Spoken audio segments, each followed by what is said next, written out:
Hola amigos, colegas, nuevamente con el gusto de saludarlos en una nueva clase de este gran proyecto y diplomado en insuficiencia cardíaca que espero les resulte de gran utilidad para su práctica clínica y con el cual, como ustedes saben, pretendemos hacer un programa muy ambicioso para quienes después de este diplomado, esperando que sean la mayoría, se interesen más en el tema y deseen incluso empezar a desarrollar centros de insuficiencia cardíaca en sus lugares de trabajo, obviamente con el soporte de todos nosotros. El día de hoy vamos a ver esta nueva clase, que también es muy importante porque son conceptos que actualmente nosotros tenemos que manejar dentro de la insuficiencia cardíaca. Y como ustedes saben, en cualquier enfermedad es muy importante hablar el mismo lenguaje, porque así nos podemos entender y podemos saber cuándo iniciar un tratamiento hablando el mismo lenguaje, cuándo detener un tratamiento hablando el mismo lenguaje. Es decir, homogeneizar las definiciones es sumamente importante en insuficiencia cardíaca. Y justo en esta diapositiva, pues les comento un poquito de esta importancia, ¿no? Desafortunadamente, a lo largo del tiempo y por lo complejo de la misma enfermedad, pues han existido infinidad de definiciones de insuficiencia cardíaca. Obviamente, estas definiciones pues son basadas en lo que a lo largo de los años han ido encontrando cada uno de los médicos que han sido relevantes en el estudio de la insuficiencia cardíaca y ellos describen, ¿no?, el síndrome a lo que ellos han visto cuando han hecho sus investigaciones. Pero ahorita estamos en una etapa en donde afortunadamente las investigaciones han avanzado muchísimo y podemos tener mucha claridad en lo que es la insuficiencia cardíaca y cómo podemos definirla para poder estar todos en la misma sintonía de el lenguaje.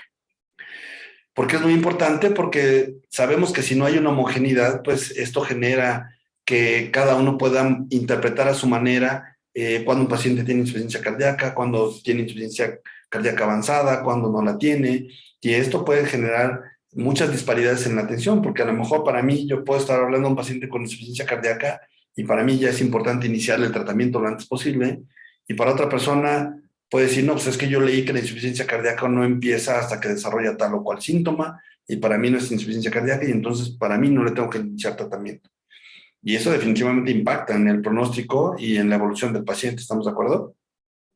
De tal manera que encontrar una definición universal es muy importante para los médicos, para los investigadores, para las mismas, incluso para los mismos directivos de los hospitales, porque así homogeneizan muchas, digamos que muchas reglas o muchas políticas de salud, ¿no?, que pueden impactar en el beneficio de los pacientes con tal o cual enfermedad. Y como ya les comentaba, la evolución en las estrategias de prevención y tratamiento pues, requieren claridad en los conceptos. Muy importante definir cuándo estamos hablando de prevención y muy importante cuándo ya estamos hablando de tener que tratar a un paciente para cambiarle el pronóstico.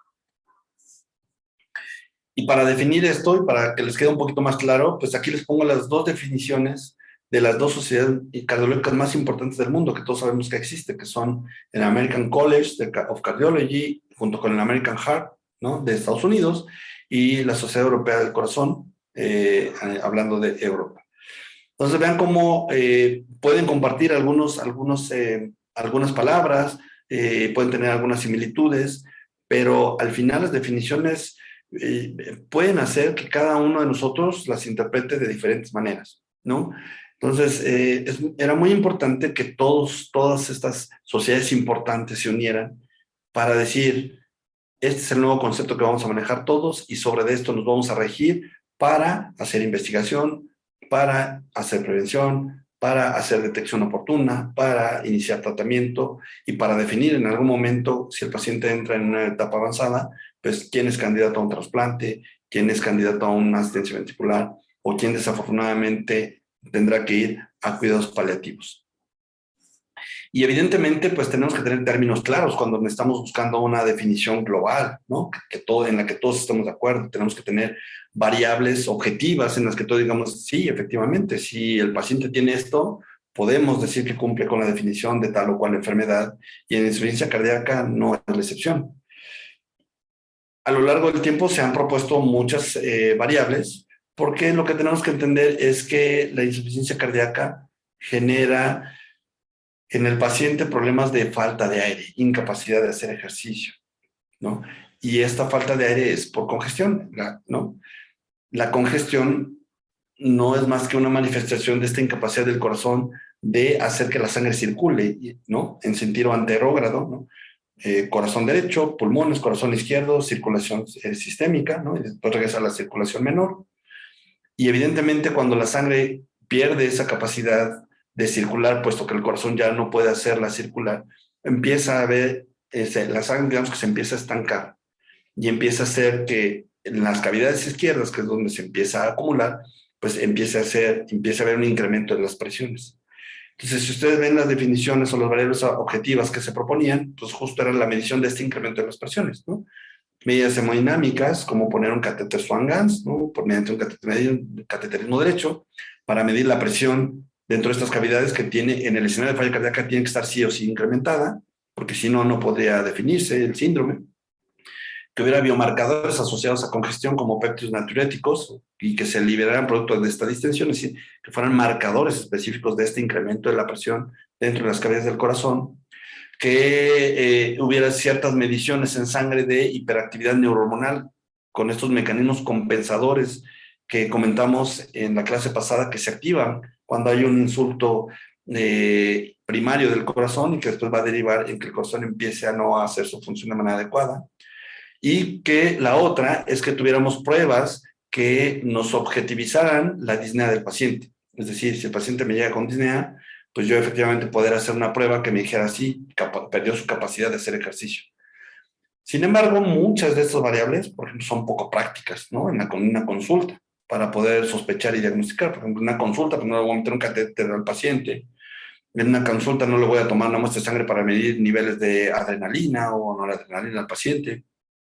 Y en una consulta, pues es poco práctico tener una máquina y hacerle a todos los pacientes una caminata o una prueba de esfuerzo para ver su capacidad funcional. Sin embargo, lo que sí podemos hacer es medir péptidos natriuréticos, que es, incluso hay, en la actualidad, hay máquinas que nosotros llamamos point of care, ¿no? Que son como estas tiritas como para detectar la glucemia, en donde le das un piquetito al paciente o le tomas una pequeña muestra de 2 o 3 mililitros, la pones en una tirita reactiva, la maquinita lo lee y en 5 o 10 minutos tenemos el resultado. Entonces, de acuerdo a la practicidad, pues actualmente la que se tomó como variable estándar y objetiva para poder definir que un paciente tenga insuficiencia cardíaca, pues fueron estos biomarcadores que están íntimamente asociados a la congestión del paciente. Y esto ha hecho que entonces tengamos ya una definición universal de la insuficiencia cardíaca. Y como ven, la definición universal implica que ya se pusieron de acuerdo las sociedades cardiológicas más importantes de todo el mundo. La Sociedad Americana de Cardiología, la Sociedad Europea de Insuficiencia Cardíaca y la Sociedad Japonesa de Insuficiencia Cardíaca. Muchas otras sociedades en un segundo plano, pero que también estuvieron de acuerdo en esta definición, por ejemplo, fueron la canadiense, la francesa, nosotros en el primer posicionamiento también creo que estamos muy de acuerdo con esta definición, y por lo tanto es de ahora en adelante lo que tenemos que seguir como definición de insuficiencia cardíaca.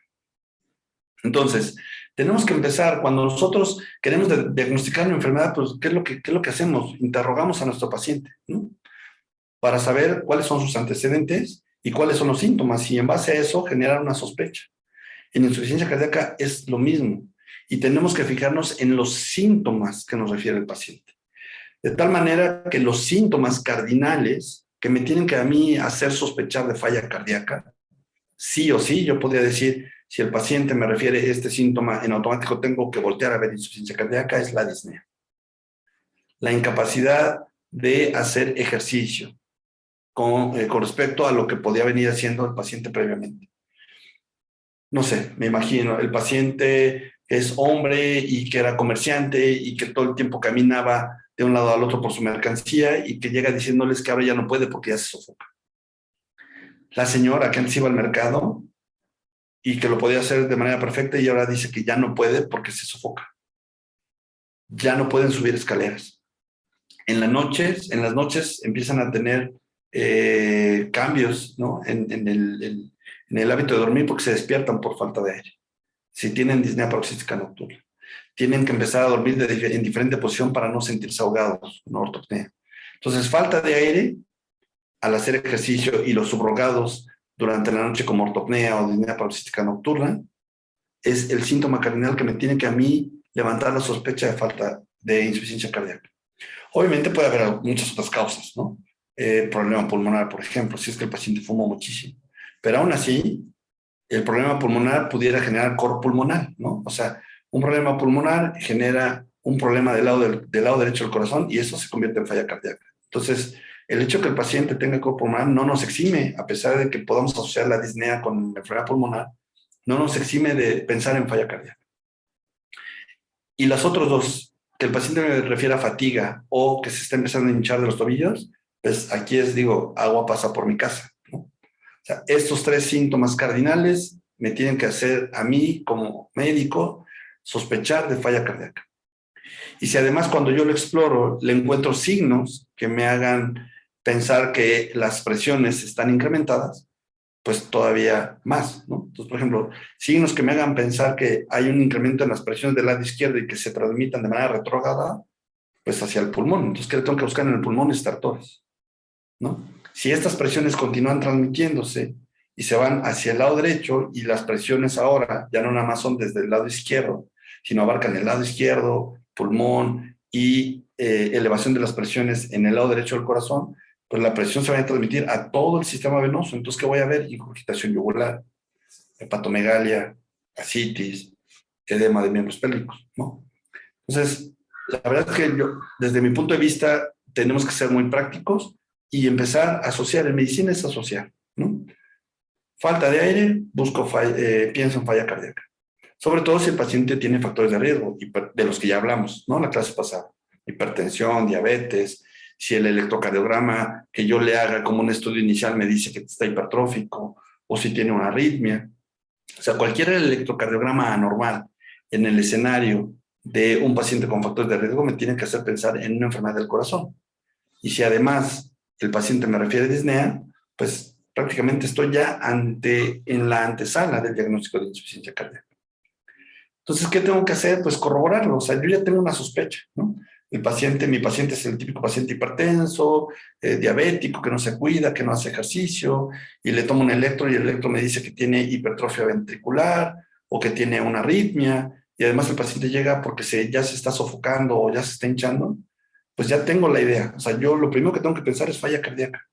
Entonces, de ahí lo tengo que corroborar. ¿Cómo? Pues buscando las alteraciones en la estructura y el corazón, es decir, corroborando que estos síntomas son producto de que el corazón no está funcionando bien, ya sea porque tengo un problema en la estructura o porque tengo un problema en la función. Y esto pues lo tengo que corroborar con un ecocardiograma. Entonces, en el ecocardiograma me pueden reportar que la función del corazón está disminuida, ¿no? Por abajo de 50, y en automático ya tengo el diagnóstico, o que el corazón está teniendo una función de expulsión o una fracción de eyección por arriba del 50%, pero tiene alteraciones de la relajación, como puede ser que el corazón tenga este valor, por ejemplo, una E', el concepto es así, es un subrogado de congestión por arriba de 15, o que el corazón esté hipertrófico, como ya comentamos, o que tenga un problema valvular, o que el corazón esté crecido. Entonces aquí ya estamos demostrando que los síntomas están asociados a una alteración en la estructura, ¿no? Y ahora lo que tengo que demostrar es que estos síntomas y esta alteración en la estructura estén generando un incremento en la presión dentro del corazón. ¿Y cómo lo voy a corroborar? Pues con los péptidos que ya comentamos. Cuando nosotros pidamos péptidos para corroborar el diagnóstico, pueden ser de dos tipos, el BNP o el NT-proBNP. Como nosotros normalmente vamos a estar viendo al paciente en el escenario ambulatorio, estos son los puntos del corte. El BNP tiene que estar por arriba de 35 y el NT-proBNP tiene que estar por arriba de 125. Si están por abajo de estas cifras en el escenario ambulatorio, ahí sí que yo tengo que pensar que el paciente tiene otro problema que le está generando falta de aire. Problema de intercambio de oxígeno por una anemia muy marcada, o efectivamente un problema de EPOC, pero que no tenga alteraciones en la estructura del corazón derecho involucradas, etc. Los péptidos natriúricos son un paso crucial porque son variables, esta variable que me ayuda a definir cuándo sí y cuándo no un paciente tiene falla cardíaca. ¿Por qué? Porque esté ya con un incremento en las presiones dentro del corazón. si tiene un alto valor predictivo negativo. Si el paciente no tiene esta elevación por arriba de este punto de corte del BNP o el NT-proBNP, en automático yo descarto insuficiencia cardíaca. Si por el contrario el paciente tiene los factores de riesgo, la disnea que me hizo sospechar, el ecocardiograma ya me demostró algún tipo de alteración y tengo elevado esto, ya tenemos el diagnóstico de insuficiencia cardíaca. Y ya de ahí solamente la tengo que clasificar dependiendo en la fracción de eyección. Si es reducida, cuando tiene menos o igual de 40%, si está ligeramente reducida o mildly reduced, ¿no? Por sus cifras en inglés que lo van a ver como MR, si es la función está entre 41 y 49, o si está conservada o preservada, si la función está por arriba de 50 o más. O la otra, si estamos en el seno sobre todo de hospitalización, pues tengo que tener una evidencia objetiva de congestión pulmonar y entonces ahí sí es donde podemos utilizar mano de un cateterismo, una prueba con intercambio de gases, mediciones de adrenalina, etcétera, ¿no? Pero no es digamos que lo más común. Entonces ya sabemos, o actualmente ya tenemos esta definición universal que es en donde todos nos tenemos que regir. Como comentamos, esto ha llevado a que ya tengamos también la clasificación de acuerdo a esta función que tenga el corazón. Si la función de expulsión, es decir, la fracción de eyección, la FEBI, es menor o igual al 40%, vamos a decir que el paciente tiene una insuficiencia cardíaca con fracción de eyección reducida. Si la fracción de eyección está entre 41 y 49, que es mildly reduced o ligeramente reducida, vamos a decir que el paciente tiene insuficiencia cardíaca con fracción levemente reducida. Si está igual o más del 50%, vamos a decir que el paciente tiene una insuficiencia cardíaca con fracción de eyección preservada.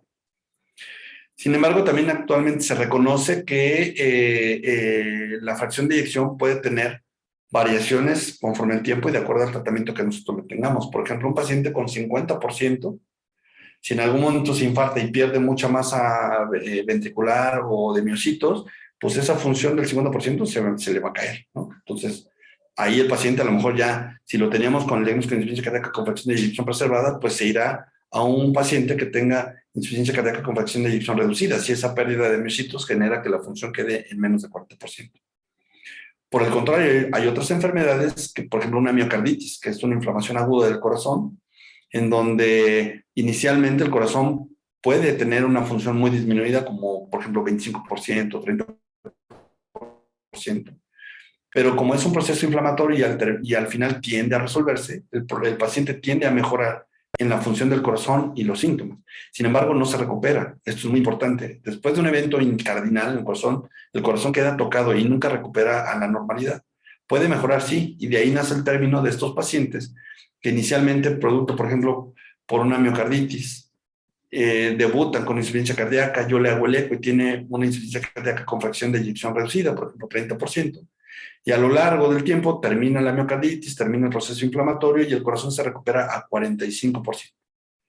Entonces, cuando un corazón está por abajo de 40 en el diagnóstico inicial, con el tiempo y de acuerdo al tratamiento puede recuperar más de 10 puntos de esta función y queda por arriba del 40%, decimos que el corazón o el paciente tiene insuficiencia cardíaca con un corazón con fracción de eyección mejorada.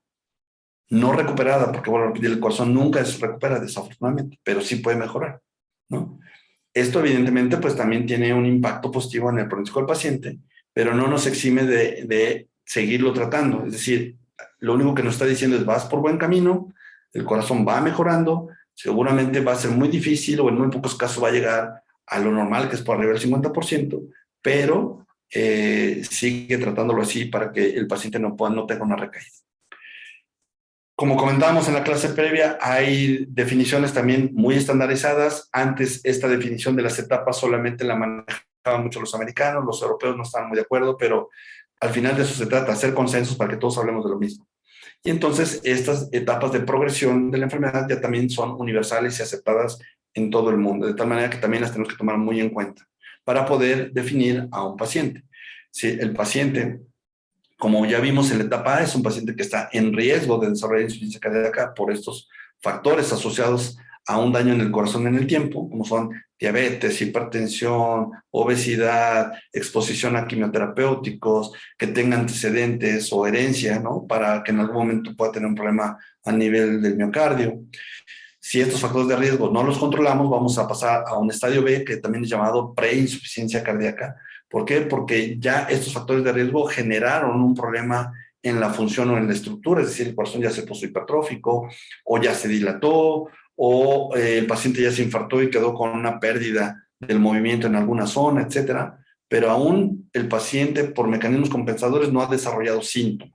Entonces, aquí es donde todavía nos tenemos que poner todavía más las pilas para que, bueno, si no logramos evitar que el paciente tuviera algún evento o tenga algunos cambios producto de una hipertensión de larga evolución o de diabetes de larga evolución, pues aquí todavía estamos muy a tiempo de controlar mucho mejor los factores de riesgo para evitar que el paciente llegue a la etapa C, que es en donde ya desarrolló los síntomas, y es donde sí ya el pronóstico, como ya vimos, empieza a cambiar de manera significativa para nuestros pacientes. Es decir, una vez que el paciente desarrolla síntomas, ya vimos, tiene más propensión a hospitalizarse, tiene mayor riesgo de fallecer en los próximos 5 años, y ahí es donde el paciente ya debe, ahora sí, cuidarse mucho más y apegarse a medicamentos que van más allá solamente de los medicamentos que toma para control de los factores de riesgo. Hasta que el paciente entra en la etapa D, que es la etapa avanzada que ya también comentamos, en donde tenemos que empezar a pensar en terapias avanzadas.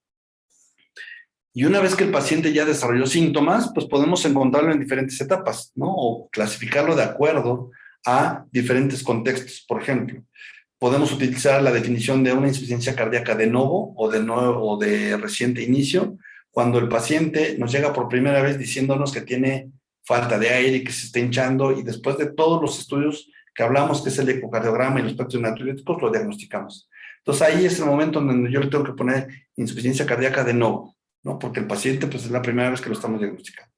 Y después de ahí, ver cómo se comporta durante el tiempo. Si logramos que el paciente esté con una insuficiencia cardíaca con resolución de los síntomas, es decir, el paciente nos llega muy edematizado, con una incapacidad muy importante para caminar porque tenga una disnea de pequeños esfuerzos, entonces ahí le inicio tratamiento, que lo vamos a ver más adelante en este diplomado, como diuréticos, terapia de bloqueo neurohormonal, y podemos hacer que el paciente controle sus síntomas y logre estar muy cercano a un paciente asintomático.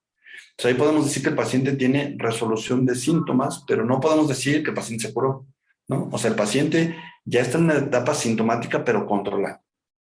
Hay otros pacientes que desafortunadamente, y es el motivo de este curso y de este gran proyecto, que se diagnostican de manera tardía y llegan en una etapa muy avanzada en donde es muy difícil controlar los síntomas y persisten con la sintomatología a pesar de los tratamientos, y estamos expuestos a que constantemente estén empeorando y hospitalizándose completamente. De tal manera que el paciente ya en el estadio C y D podemos catalogarlo como un paciente de primera vez, ¿no? Como un paciente con insuficiencia cardíaca en etapa C, es decir, sintomática, pero con síntomas en resolución, es decir, controlados, o aquel paciente que no nos responde y tiene síntomas persistentes, ¿no? Pero sin recaídas, o aquel paciente que está entrando en una etapa avanzada, en donde a pesar de los tratamientos está con constantes recaídas y que lo llevan a hospitalizaciones.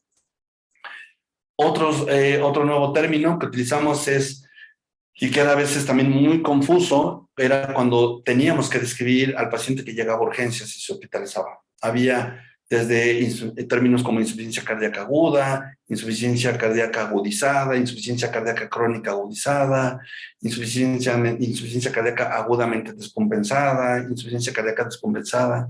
Entonces, toda esta digamos que toda esta múltiple terminología terminaban por confundirnos, porque justo eso nos hacía decir, bueno, a ver, este es crónico descompensado, entonces a lo mejor nada más le ajusto el diurético. Este es agudo, quiere decir que viene con un problema más grave y entonces el tratamiento tiene que ser más intensivo. Eso, como veíamos al principio, solamente genera confusión, ¿no? Entonces lo que hay que hacer es homogeneizar. Entonces ahora ya, como pueden ver, en este documento se desaconsejan términos como insuficiencia cardíaca aguda de nuevo comienzo, insuficiencia cardíaca aguda descompensada, insuficiencia cardíaca crónica agudamente descompensada, etc. Cuando el único término ya avalado y que tenemos que utilizar cuando un paciente llega a urgencias es insuficiencia cardíaca descompensada. El paciente se puede descompensar rápidamente, ¿no? Porque, por ejemplo, si el paciente está estable y de repente le viene una arritmia que lo descompensa, pues lo va a llevar a urgencias porque se va a descompensar y va a tener síntomas muy marcados, ¿no? Pero ahí ya no tengo que decir descompensada aguda porque el inicio fue abrupto.